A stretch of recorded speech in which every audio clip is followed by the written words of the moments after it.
হযরত আবু তালহা রাদিয়াল্লাহু তাআলা আনহু তিনি ছিলেন মদিনা মুনাওয়ারার একজন আনসারী সাহাবী। মদিনায় তার অনেকগুলো খেজুরের বাগান ছিল। তন্মধ্যে বাইরাহা নামক একটি খেজুরের বাগান ছিল, সেটি পরিমাণেও অনেক বড় ছিল। তার কাছে অধিক পরিমাণে অন্য বাগানের তুলনায় এটি অধিক পরিমাণে প্রিয় ছিল।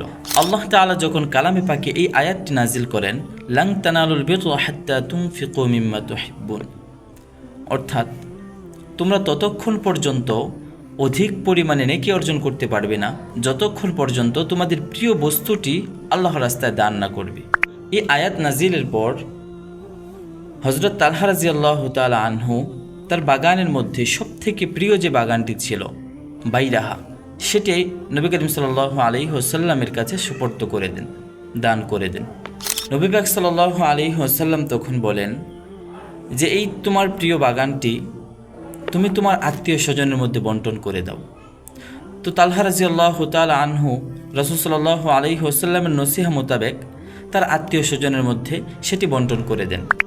এটি ছিল সাহাবায়ে কেরাম রাদিয়াল্লাহু তাআলা আনহুর দানের নমুনা।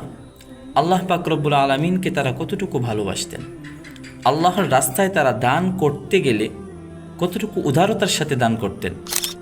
আল্লাহ তাআলা আমাদের সকলকে তাদের জীবন, তাদের চিন্তা ধারণাকে লালন করবার তৌফিক দান করুন।